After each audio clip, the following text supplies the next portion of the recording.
They're gonna clean up your looks with all the lies in the books to make a citizen out of you. Because they sleep with the gun and keep an eye on you, son. How do you prove a conspiracy? You need to see people's phones. We live in the 21st century. That's how conspiracies are conducted. You have any clue what's on my phone that they took? Everybody knows a message with Kerry on Signal, right? And ours auto delete after 4 hours, right? She set it up that way. I didn't set it up. How do you prove a conspiracy? You need to see people's phones. We live in the 21st century.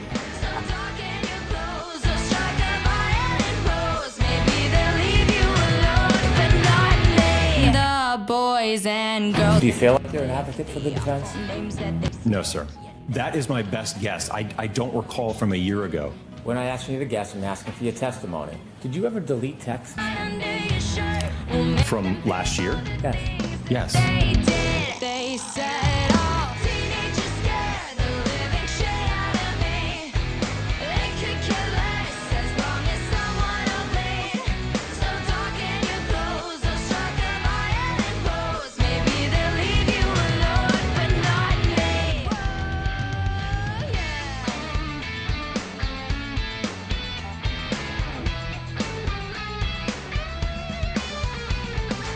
Do you feel like you're an advocate for the defense?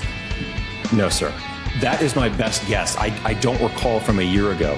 When I asked you to guess, I'm asking for your testimony. Did you ever delete text? Think shit out of me.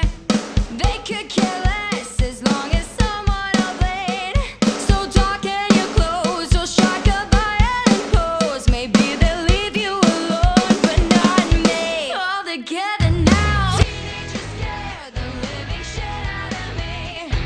They could care less as long as someone. We are trying to affect the jury pool. We are. Yeah, that's exactly what I'm. Everybody knows a message with Kerry on Signal, right? And ours auto delete after 4 hours, right? She set it up that way. I didn't set it up.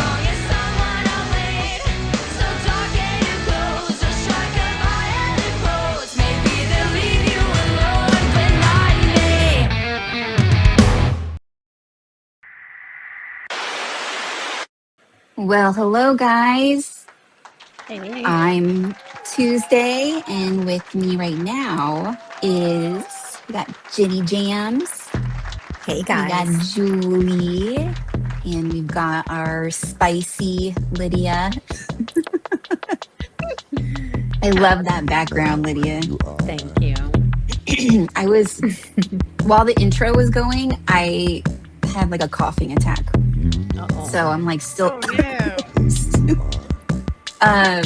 Anyways, we have a special guest, and she is going to be sharing a screen with our usual Kerry.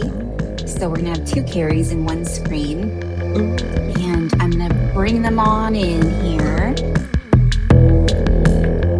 Hi guys. There we go. Hello. Hi. Hi, Kerry. Welcome. Welcome. Very sorry. I am so thankful that you're here and that we finally get to see your face in sort of real life and officially meet you. And I really look forward to just kind of chatting and learning more about John and just the traumatic events that you really endured and the stuff that's been going on ever since. So I'm so grateful. I know everyone that's watching is grateful to hear from you. We haven't been able to hear from many people who are part of this case. So thank you for being here. Thank you for having me. Yes. And I love that. All you guys have done for us. I appreciate each one of you. Oh, thank you. I love that we have two Kerrys in one square. This is in one box. And they look like sisters, don't they? I know. Yeah. I know. I can see us, and we do look alike. Uh-oh, don't start that rumor. Yeah. That's true. Another kangaroo. Yep. That was really Kerry, the other Kerry, Wasn't that night. wearing Kerry Roberts' sweatshirt. I mean, I wouldn't doubt it. Right? I know. I just read a crazy tweet the other day. Oh gosh, I don't even know. It was like the craziest new conspiracy. There never No. seems to be an end to the supply. Is a crazier one? I mean, That's Yeah, true. it was crazy. You really can't get much crazier than the real conspiracy that they fake conspiracy. You really can't. Yeah. No. yeah. You can't. Yeah. Yeah, it takes quite the imagination. It does. Well, you got a bunch of players and you got someone to write a Hollywood movie. Sure. Or a It's- Lifetime movie, whatever. With a lot of plot holes. Yeah. It's attention grabbing, but it's not reality. You wouldn't really Sure. believe it if it was a movie, right? Like there would be so many ridiculous things you wouldn't believe it. Life People is would be not stunned. complicated. Right. Truth is not Right. that complicated unless Right. you're watching The Sopranos. Like, Right. Right. Sure. Yep. That's Yeah, why no, I would turn sensationalism off sells. Yeah, I would turn off a movie that had the Right. for sure. Right. You would. ridiculous Oh. plot lines. Karen's conspiracy theory? Like, Yes. no. Like, Yeah. no. It's, Yeah. it's not logical. It's no. There's No. so many holes. No.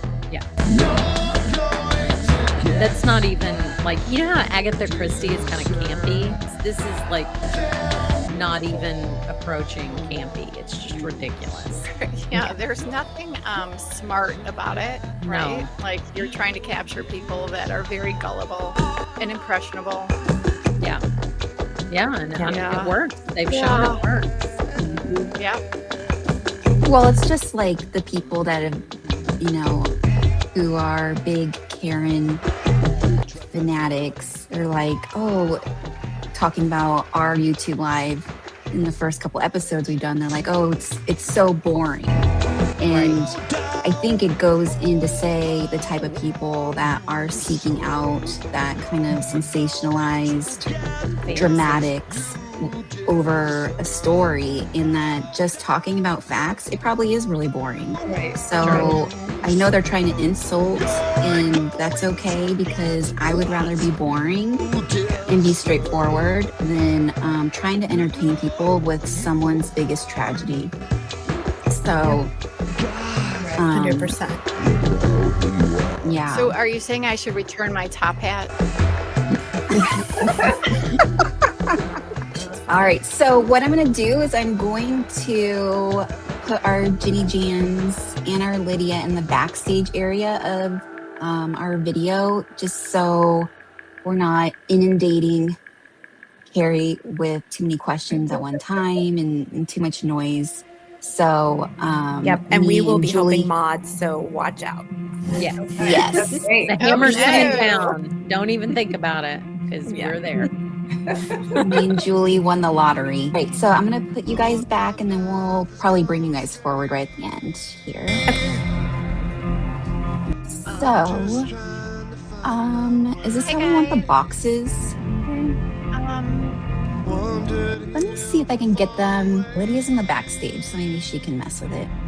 All right, so Kerry, I'm gonna start with just asking you a little bit about John in general, and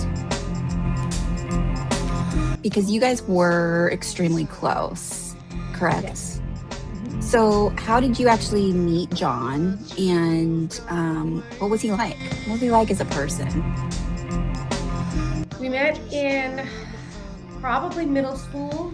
We both played soccer, so at East Middle School on Saturdays, everybody went up there for soccer games. Everybody hung out. He was a year older than me, so at some point, probably in 7th and 8th grade, we met, but I didn't actually meet him probably till high school. I was a year below him. I graduated with over 300 people, so we had a really big high school. Yeah, it was a really big high school. But John, we were in different groups. He was a year older, so we weren't super close through high school. I did go to his junior prom with him. Oh yeah, we have that picture, right? Tuesday. We're gonna. Oh yeah, let me. Yeah, let. That's a doozy. We have that lovely picture. Oh yeah. Which is adorable. It's lovely. I had a perm. I did. I think I had bangs too. Oh, here it is. Look at that. Oh my gosh, you guys are babies. Aww. It's so cute. Literal babies. I love it. Aww. Tan nylons and white arms. It was really pretty. Oh, that is so cute. Oh, that was the nylon era. It was. That was super fun. So how did he ask you to prom? What How year that- did you graduate, Kerry? I graduated in 95. He was a year older than me. And I think that we got paired up for prom. A friend of mine I was on soccer with was going with one of his friends. I think that was the story. I kind of forgot about it until Mrs. O'Keefe had showed me pictures and was like, here you go. And it was pictures in front of a limo. And I'm like, oh God. Really? Yeah. Actually, at John's sister's wake, she said, oh, you went to the prom with Johnny. And I was like, I did? Serious? That's so funny. I did. And she was like, yes, you did. I have the pictures. I was like, right, okay. Oh, that's so funny. No, we went as friends. I don't know. It was the cutest picture. It was a prom. It was fun. I think. Aww. It was a long time ago. I don't really remember. But no, we went as friends. I'm pretty sure my friend from soccer said, like, I'm going with his friend. He needs a date. Do you want to go with him? So it was his prom. It was his prom. It was his prom. Okay. We had a running joke though. Once he moved into Canton and we became close, I said, I went to your prom, you didn't go to mine. And he was like, why do you keep saying it? And he would get pissed, but I was like, it's actually funny. He didn't think it was funny, but I did. So, yeah, there's a picture. So you guys kind of knew each other, is what you're saying, maybe in middle school. You were friends-ish. In high school. Yeah. And then after, I would see him like at bars here and there. John had said, I may move into the neighborhood to help Steve with the kids, Kristen's husband, but I don't know how that's going to play out yet. And then when Steve passed, John ended up moving into the neighborhood. And then my husband and I, we were between Mrs. O'Keefe, Mr. O'Keefe, the McCabe's, Kaylee's other friends, parents, there was a ton of us that were all jumping in to just help. Like he was a bachelor, he didn't have kids, he was brand new at all of it, but he caught on pretty quick. Yeah, that's pretty amazing how he stepped in as a single guy. I think we have the picture too. I think, wasn't it like the first picture that you took of him with the kids? When yeah, the picture that I gave you. So my friend, I don't want to say his name. Yeah. One of my closest friends from high school was starting to get into photography a little. She was kind of playing around with pictures. Another friend of ours is a phenomenal photographer. So I think she was trying to like get a little bit of herself into photography. That's the father-daughter dance. Yeah, not that one, but that's cool too. No, that's a father-daughter dance, she said, but it's still adorable. My Lexi and my husband and my Lucy, who's adorable. Isn't that so cool? Yeah. And then I had one more picture to add. I have that one on here. Let's see.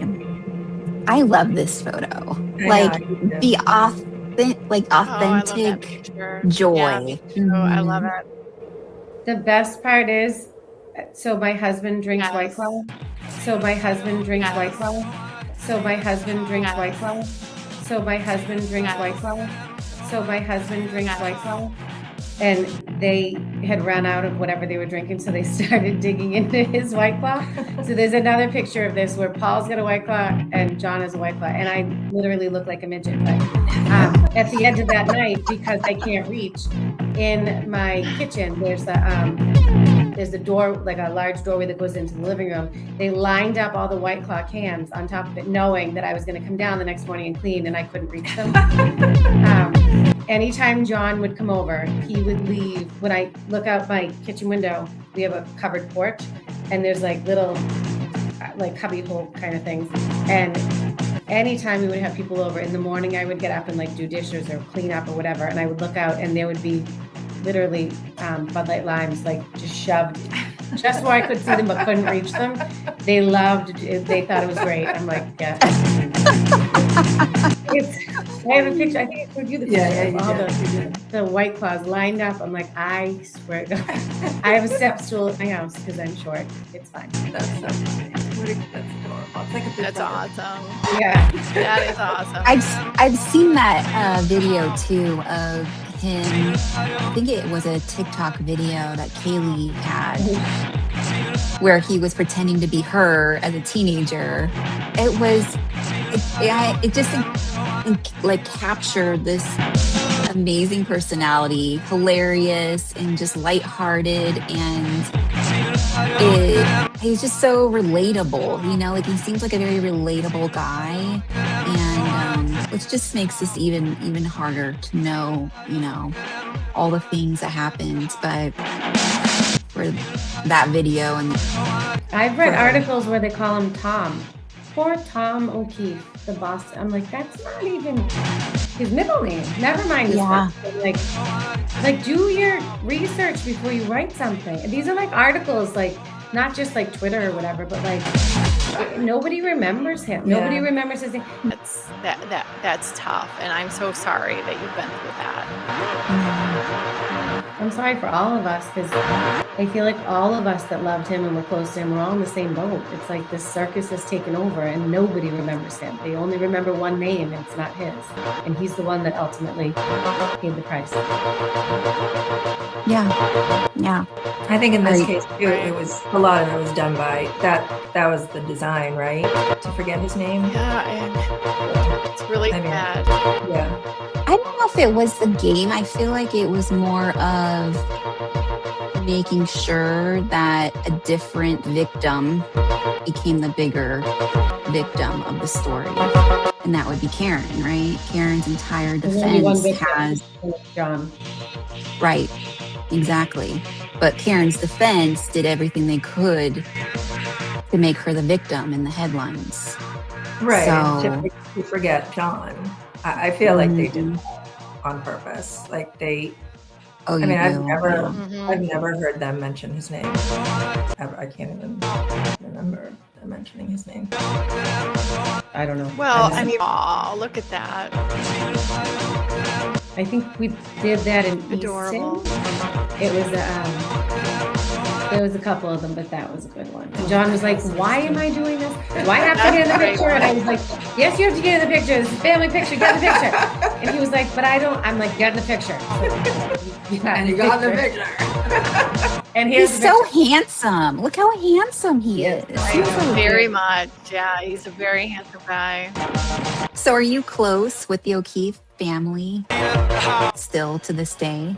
Oh, yeah, I talk to Peg several times a day sometimes. Papa, I talk to him all the time. Patrick is always with my son. They went on an excursion the other day and to get Cane's chicken. And you guys had like when Jen had more when you were helping out. Kind of sounds weird, but like Kaylee was Jen, right? Because of the girls. We were two parallel worlds. Right. She was always with Kaylee because her daughter Olivia was close with Kaylee. Yes. And I you always were had Patrick, who was always close with Ryan. Right. So how are they doing? How is Mrs. O'Keefe and Mrs. I do not know a stronger woman or a man in my entire life. Yeah. My mom is amazing. My mother is 75 years old. I don't know if my mother could handle like the sports apps and this and the busyness of She the does kids. all that? She does it all. I don't know how. Wow. Well, I do know how because we try to help her. But Right. if I come over and like pick up an Amazon package and bring it in the house, she's like, "Here you go," and there's a Dunkin' Donuts gift card because she's just so thankful for everybody that helps her. And you're like, no, Peg, like I just brought the Amazon package in because it was on the stairs. They're just so appreciative of everything. Like they're just so good. I don't know football at all. And we signed the boys up for football. John would never allow it. And so I was like, let's just sign them up. we go to games and I'm like, she's like, oh, Christ. I have no idea about football. She's like, oh, yeah, she's 4 brothers. So on Sundays, it was either you went to football or you went to church. And so she, sitting next to me at football, she was like, oh. And Papa would sit right there on like the track where they say like no one on the track, like unless you're a coach and everyone, no people there, right there on the track. So I go down to the Papa and I'm like, I think Nana's getting mad at me because I don't know what's going on with this. But yeah, Peg knows her stuff. Peg knows, she knows basketball, she knows baseball.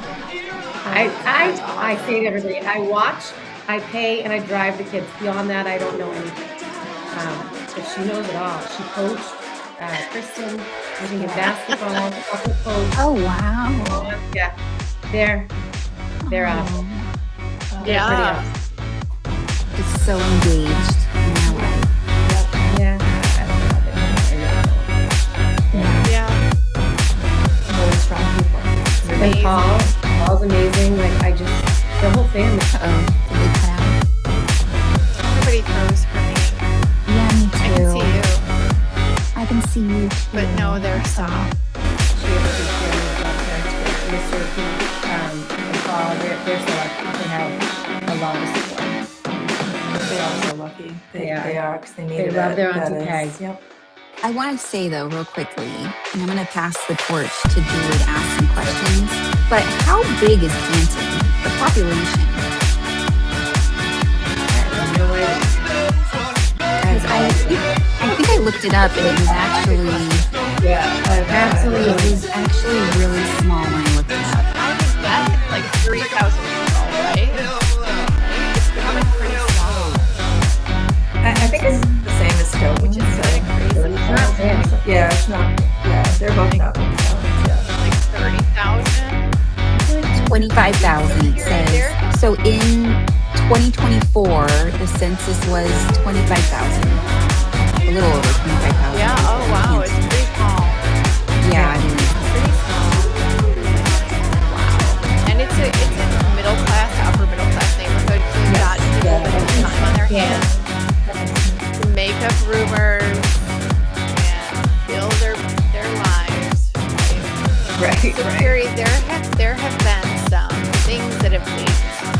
There are texts of Karen, and there is a text that upsets me that Karen sent to Aiden Carney. Do we have that text? yes. Give me 1 second and I'll pull it up. Yeah, Karen, who is so upset by the names that Michael Proctor called her, who is not afraid to liberally use those same words on her own and accuse people of things that they did not do. So we'll wait for the text to come up, and then I really want to hear how you feel about this, because I think that so many people surrounded by John have been maligned by Karen and by these people.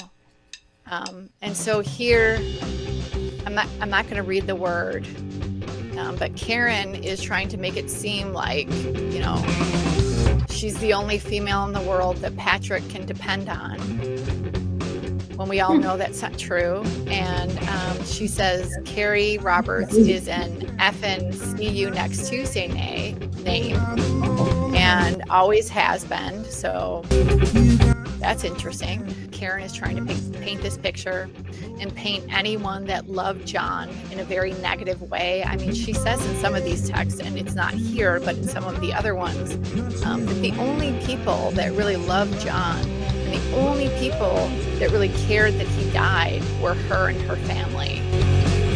So I just want to give you a chance to say what you need to say. I know if I was in your position, there's a lot of things that I would need to say to Karen about this little text.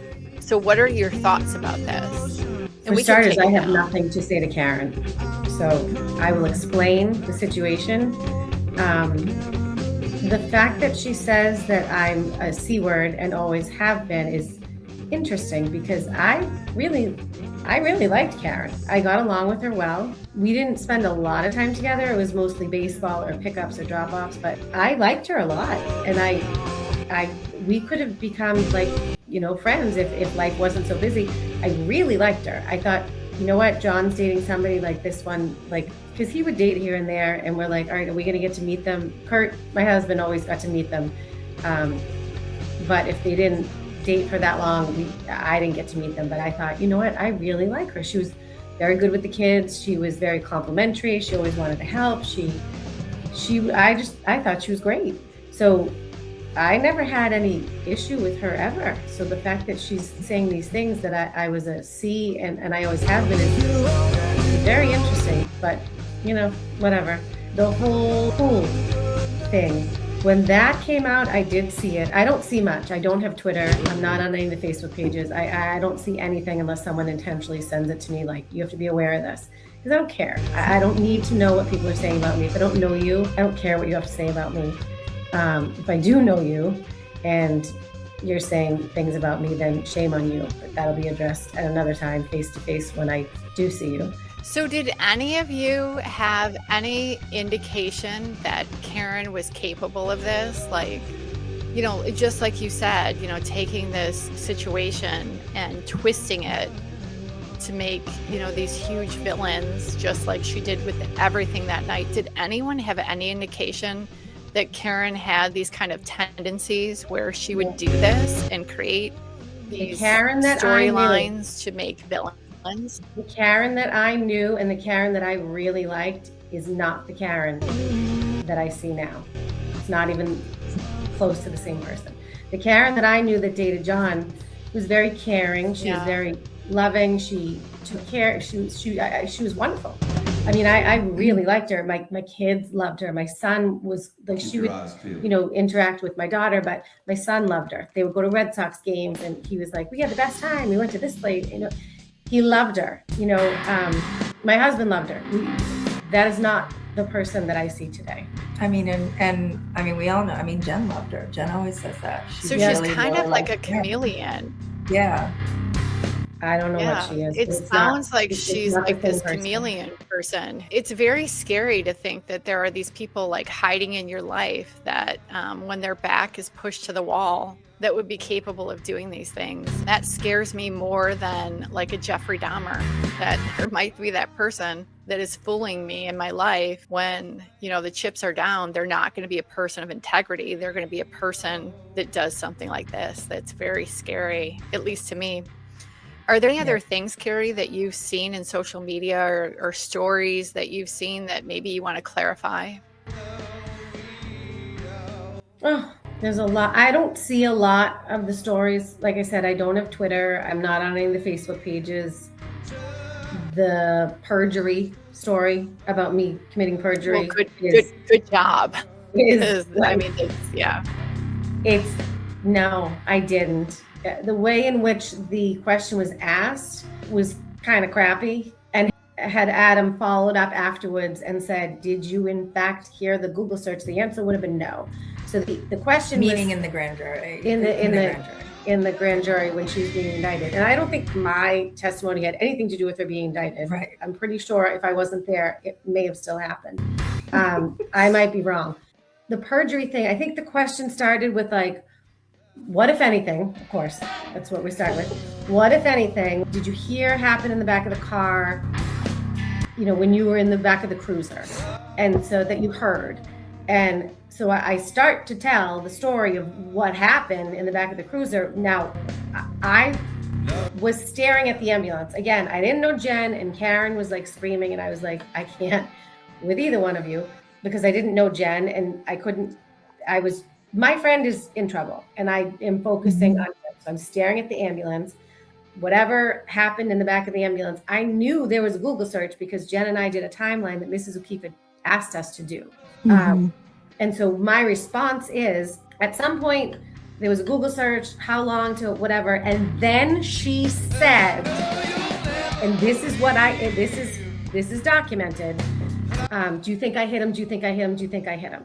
So I go to say like whatever may have happened in the back of the car, but I specifically say, and then she said. So let's remember, the Google search wasn't a thing at this time. This was like before or something. Right. It wasn't a thing. Right. It was not. It wasn't a thing. There wasn't anything Nobody for you even. to make. It to make wouldn't up be anything then. that I Right. would lie about. And That's right, because that wasn't even when the software update, the original software update Right. at that point didn't even bring up 227 as a Google search when it was parsing. It wasn't until the following year in 2023 when Richard Green did the new Celebrate update extraction, and that's when that came in. So yeah, that was not a thing during was I on the the same Green. wavelength with the conspiracy? Like, no, it wasn't a thing. The Google search was not a thing back in, I think it was May of 2022. Right. It wasn't even a thing. So like, why would I don't know. Well, and this is the thing. I listened to the Yeah. cross-examination again today. I sat through it, and it is infuriating because, and it's classic Alan Jackson.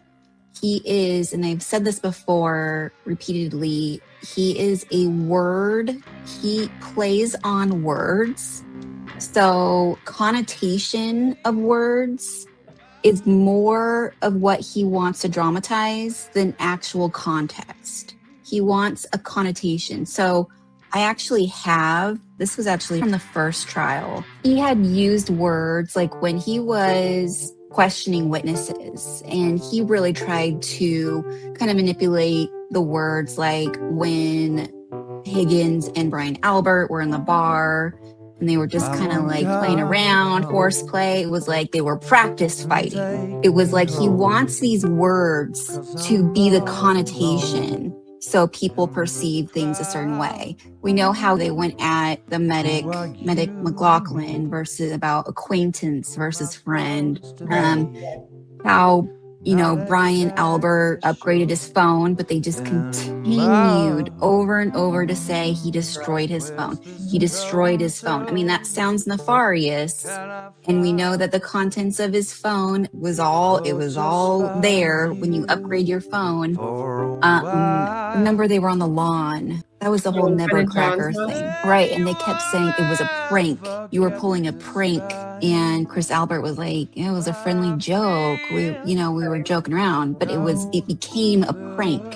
Things like that. But I also wanted to point out real quickly the irony of this. And I find this very important. In the email that got shown, these were communications between Alan Jackson and ARCA's Daniel Wolf. These were not handed over until the defense was cornered about having communications that they were not being transparent about. One of the things that Daniel Wolf says to Alan Jackson is, yes, I realized in my testimony that I said it was 20 times when you have asked how many I've been qualified for. I misinterpreted the question. My fault, 11 trials, 7 depositions. Not sure if you want me to clear that up. It's a little shady that he's like, do you want me to clear it up? But whatever, we can have a little grace for that, right? But it makes you want to ask, hey, did you berate this guy for misinterpreting something on the stand? Because we know you didn't, right? You are using a different measuring stick for how you are treating one witness with another witness. And it's like he didn't want that, right? He wanted you to look like, again, the semantics of misinterpretation, it's a lie. Those two things are one and the same. No one in their life would ever say a misinterpretation is a lie, right? Or however you say, however you answer that question was how you were wording it and what you were saying was your truth, right? You were just answering the question as best you can. So anyways, I didn't mean to go on a tangent. I'm kind of a word nerd. I have, I have a background, I have an English degree, and I'm trained in statement analysis, and I just get really honed in on how words are manipulated. And that is something that Alan Jackson really, really masters. And what makes him really good, but it also makes him, in my opinion, quite a bit of abuses his power a little I bit. have a word. Right. I'm not going to say it. Yeah. I have a word. We all have a word. Telepathically, I can hear that word right now. At the end So of the day, I didn't lie. I was telling. no, I was answering a question. I've never done this before. Like, I was in front of a grand jury. I was answering a question. Now, had I been stopped and said, nope, that's not the question I asked, could you just answer this? It would have been different. And it's not Adam Lally's fault. It just, I didn't lie. I told what I knew happened in the car because we did a timeline that Mrs. O'Keefe told us to do. She literally said, like, to me, you guys need to write this down because if this, you're not going to remember this. If this is ever a trial or a thing or whatever. She's a cop's mom. Like, she was like, you need to write it down. So we did. And Jen had said to me, do you remember when she asked me to Google? And I was like, no, because I didn't, but I knew it happened. Right. and obviously they're trying to it's a smart paint thing a to picture. do. Well, Right, the I'll timeline. advise anybody in my shoes to do it because Right. Right. I don't remember and things. she wanted to know what happened to her son, and she wanted you guys to remember what happened to her son. 100%. You know, how dare she, right? As everyone else says, well, 100%. you know, The people that have anything bad to say about Mrs. O'Keefe, I hope you burn in hell. Like, it's just like, how you don't know her, you know what she's been through, and you have terrible things to say about her. Like, you're just, there's a special place for people that have something to say. Even if you Well, believe to Karen suggest is that she's a innocent, co-conspirator is ridiculous. I think that anchor Julie Grant from Court TV, I mean, she was phenomenal when she called it out, the treatment that she saw, and she got lashback from it, from the Free Karen Reed movement for saying, why are you treating a victim's family like that? I don't It's care just- what side of this you're on, but to go after the O'Keefes because they don't agree with you, who's not a part of it, who knows nothing. I mean, I'm pretty sure the O'Keefes know more than the average bear on what happened to their son. And for you to yell at her when she's walking into her son's murder trial, like, what? I can't wait till the karma comes for you because it's going to. That's just disgusting. I don't think we've ever seen it before. Yep. I really don't. And as I if- don't think we've seen it before. No, and as if they would have been in on that cover up, like they're not involved in that conspiracy, you know, and they've tried so hard to make Paul involved in it and Peggy involved in it. And it's just the most ridiculous and offensive thing I have ever heard in my entire life. Who would cover up their son's murder? Who would cover up their brother's murder? No. I mean, come on, you guys. No. There's no criminal enterprise underneath this that any of the O'Keefes would be involved in. It is absolutely ludicrous. It's sad. You've got a grieving mother. You've got a grieving father. Thankfully, she doesn't see most of this Grieving stuff. brother. Go Maybe ahead. she's seen a little here and there. Papa doesn't see anything. You're right. Right. Right. But So he doesn't know that he believes Karen is innocent? so that's The rumors. that's He a didn't. He doesn't know that he was going to sit with their And his he No. wants to sit with family. Yes. Reed. reason he Come was on. not in court, God. and I will say this, and I hope HIPAA doesn't come after me, but the reason he was not in court is because he had a bad hip. He now has a good hip.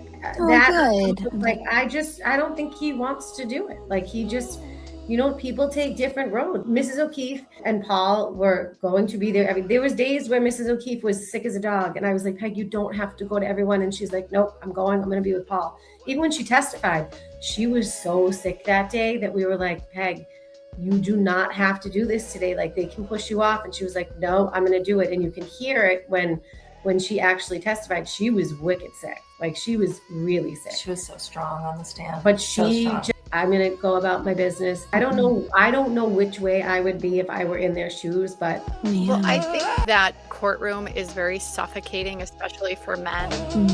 I think it's very hard for a man to sit in a courtroom. I can just say this, having done it with my own husband, we went to opening statements in the case that we were connected to. We went there at 8, we got home at 4, and he looked at me and said, I can't go back there. I can't do it again, because it is draining emotionally. And men are not, they're taught to hide all that stuff. In our case, Dad did not go in the courtroom every day. He stayed outside the courtroom. When people make these judgments about who's in the courtroom and who's not, it just tells me that you're very ignorant. You're very ignorant, and you should consider yourself blessed, because you don't know what that is, to have to sit on those benches and to have to feel that. Beyond ignorant, you're not a very caring, empathetic person, because you should try to put yourself in that person's shoes. And I can tell you that those are not shoes you want to be in.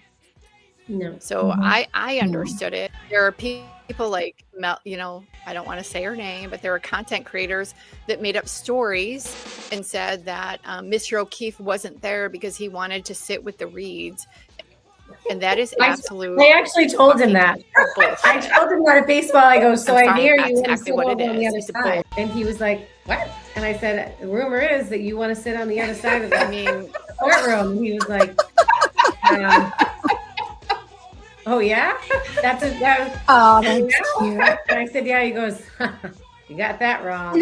And that's the thing with conspiracy pushers, right? When you look at something. So I remember I had a doctor appointment once. I had an MRI, and they found like a little speck on the photo of my MRI, and they were like, this could either be something serious, or this could be a glitch in the MRI camera, like on the film itself or the whatever. And I remember I was so pissed, because I'm like, so basically this is either serious or this has nothing to do with me. So anyways, fast forward, they redid the testing. They're like, yeah, sorry, it was the actual MRI. I don't know, the imaging or something had the speck on it. It wasn't I think they in my call body. it an artifact. Yeah. Okay, you would know. I remember my doctor saying to me, and this always stuck with me, he goes, when you look into something and you find something, you have to keep following that rabbit hole. Even if it goes nowhere. I ended up having to go to another MRI, just to figure out what this little thing was. And it just made me think about how when people are looking at things and they see like one little red herring, and it's like suddenly it's like all these other things they're looking at, trying to connect, like this one red herring means something when it doesn't. So Mr. O'Keefe not sitting in the courtroom is suddenly he doesn't want to be there. He thinks Karen's innocent. They put a narrative to it, and then it's a fact. Suddenly it's a fact. The conspiracy theory entails you, Kerry, being brainwashed by Jen. And at that time, you guys had only met once briefly in a shoe store. That's correct. So you guys did not. We went shoe shopping. Explain then we went to lunch with John. But it's either I'm brainwashed or I'm some malicious evil devil that is going to watch people kill my friend and just keep my mouth shut. And I think by now, you get out, I don't do that. Mm-hmm. And same with Mrs. O'Keefe. You guys have very strong personalities to even think that you would just go with the flow over people murdering your good friend and just asking you to lie for them and risk your own livelihood. I mean, it's so absurd. It's so asinine. It's. Well, I think too, one of the things that she wanted to clear up too was even in the newest complaint that Karen Reed filed, again, still pushing that Jen McCabe directed, the detour to 34 to One Meadows, so they could get some more time to take care of John, and she directed all that. So I know that was something she wanted to clear up too, because as you can probably see now, no one's directing anyone except. So yeah, did you want to talk about that? I am the oldest of my siblings. Jen is the youngest of her siblings. That's common sense. Like, let's go check the house. Why wouldn't you check the house before Why calling didn't you check the house? Like, you know, and listen, and I'll give it to her. If he didn't come home and you were frantic, and I get it, I don't know what I would do. If my husband didn't come home and I was frantic, I certainly wouldn't assume he got hit by a plow and was dead, but that's just me. But when I said, did you check the house? And she said, no. I said, okay, then that's what we're going to do. Going back to the house, I'm going to check the house because he could be on a couch. He could be in the bathroom. I don't know where the hell he is. We're also not taking 2 cars out, okay? I'm like, you know, Betty by the books. Like, they said don't have 2 cars on the road. We're not having 2 cars on the road. My mother's a wicked stickler. You're not driving in conditions. Just as a reminder to people watching the blizzard, the reason why you didn't want to take 2 cars is because of the snowstorm. It was ridiculous. My husband told me not to go out. And I was like, no. Something's happening. John's missing. He's like, yeah, you're not going. He's on a couch. And I was like, watch me. And so I did. Karen was supposed to come to my house. Everyone knows. I already testified to the whole thing, whatever. But it was my idea. It was not Jen's. And I don't even know if Jen suggested something that I would have let it happen. I was like, nope, this is what we're doing. Okay. Everybody get in your cars. Let's go. We're dropping a car off. We will get in my car and we will go in one car and then we'll go look at him if he's not in the house. Jen just was like, okay. Like she had someone show up at her house screaming, I think. And then no, it was me. It was entirely me. I was like, this is what we're doing because this is common sense 101. Like, check the freaking house. So we did. And then I was like, all right, he's not in the house. Like, let's get in the car and go. And as we're white knuckling it, Jen's in the passenger seat. She's in the back seat. No seatbelts. I'm losing my mind because if I go into a tree or something because of the storm, something could happen to her. And it was, yes, did I scream at her? I did, because she wasn't putting her seatbelt on. She was acting erratic. And if she was acting cool, calm, and collected, I never would have said anything to her, but you couldn't control her. And I was trying to drive in a blizzard to look for our friend on the side, like walking. I don't know why we thought he was walking, but I was like, okay, if you think he's walking, we'll look and we'll drive the route and see if he's walking in a blizzard. Like, hindsight, I'm like, he never would have walked home in a blizzard. He would have called an Uber. He would have called Kurt. He would have called anybody. But you would have stayed the night, I'm sure, right? I mean, if the blizzard was coming on. We were looking. Jen and I were looking. I don't know what she was doing in the back seat, but it was 1,000% my idea. This is because it's common sense. Like, we're going back to the house. We're dropping up a car. We're searching the house, and then we'll go. And this is what's happening, unless somebody has a better idea. And I doubt either one of you do. No offense to either one of them, but Karen was like, she was crazy and shocked, frantic, and Jen was kind of like, what is happening? She just showed up at Jen's house screaming. I expected her at my house, so I was literally sitting there waiting. Jen didn't expect her. And then Jen didn't expect me because I was like, where are you? And she was like, Jen's. I'm like, Jen, who? Like, what? You were supposed to come here. Jen McCabe's. I'm like, what the fuck? What? Oh, all right, stay there. I'm going to come. And that's what happened. It's common sense. It's not hard. Yeah, and so the defense is like Jen McCabe orchestrated all of this, and the reality is Jen McCabe did not orchestrate anything. She wasn't even supposed to show up at Jen McCabe. It wasn't anything that was orchestrated. Right. I mean, it's insane. This is what we're doing. End of story. Right. Back up. Go. Let's go drop a car off and we'll go look. And that's all there is to it. Defense attorneys get a set of facts and they constructed a story around it, whatever fantasy they want to construct, right up to that line where they cross, where they're lying. And it's up to the jurors and it's up to the general public when they read this stuff to look at it with a skeptical eye. I mean, these are very biased people creating a very skewed story with a set of facts that are not good for their client. And that is what is happening. The fact that so many people fell for the whole Aidan Kearney song and dance. People say that Karen was not looking for an Aidan Kearney. That's a lie. They knew exactly what they were doing. Shake it up. Here's a set of facts that we have. This is the way we see it.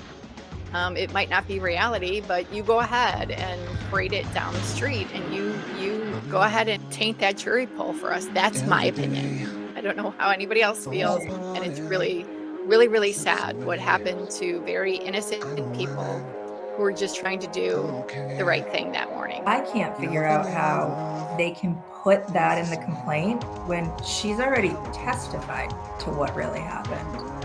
Who directed it? Who was in charge? That's 3 what, times. That's what I don't understand. Yeah. Well, and 3 not to times mention I've gone under oath and said the same so, story. Like, at this It's not gonna point, change. at this point, like that's a basic lie from the defense. Like they're lying and they know it.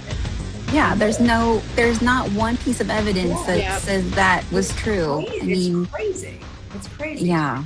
That they're. I mean, unless Karen wants to speak up under her deposition, but it's just wild how they just put blatant, provable lies in that lawsuit. We did 3 episodes on it, and we still couldn't even get to half of it. I haven't even read. I read some of it. Just pick up a Harry Potter book instead. I don't have the Better capacity fiction. anymore. It's insane. And at the end of the day, my friend is dead and he's not coming back. And at the end of the day, Jen and myself and countless others are helping his family do the things he would have done if he was here on a daily basis. You guys don't know a day in our lives. You guys don't know a day in the O'Keefe's life. You don't know. You don't know how much Jen does for I think Mrs. that's the O'Keefe, sad part or because for Kaylee, or for Patrick, or even now my kids, because she knows my kids now. If you actually met her, you would be ashamed of yourself to think the things you think about her. I can confirm as well that you would be utterly ashamed of yourselves. Utterly ashamed of yourselves. All right. I've really wanted to share this with you. This is a worship song that I wrote. And anybody who wants to use it for worship, if you do, it's not that it's the best song in the world. This recording's super old. And I wrote it like 14 years ago, 15 years ago. I just think it might bless you as you think about the lyrics of this song, as you consider what it means. So I'm going to play it now. I'm just trying to get it set up real quick because I didn't have time earlier. This is it on your screen. And I hope that you find it to be a great blessing today.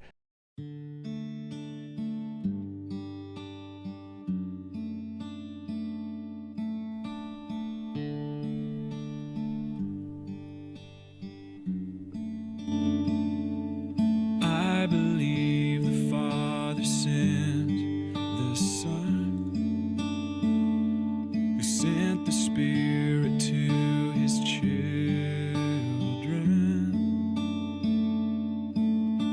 in earnest of the coming life,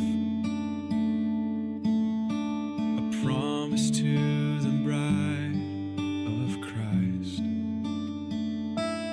I believe that all creation sings a song of worship to the King of Kings, revealing unseen attributes. Man now left with no excuse. I believe,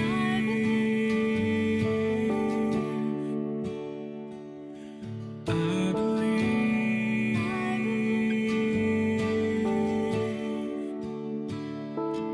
I believe,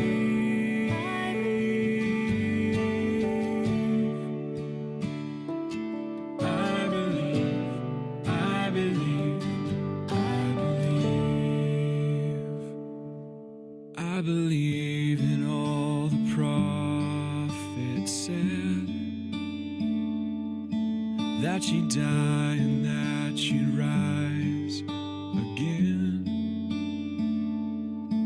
I believe the darkness hates the light. Man's only hope, man crucified. I believe they dragged you through the tent, made you wear the cursed crown, drove the nails into your hands and feet. The stripes you bore were meant for me, the shame and all the misery. You bore the chastisement of my peace. I believe,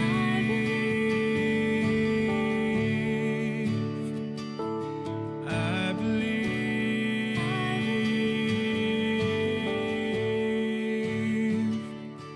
I believe,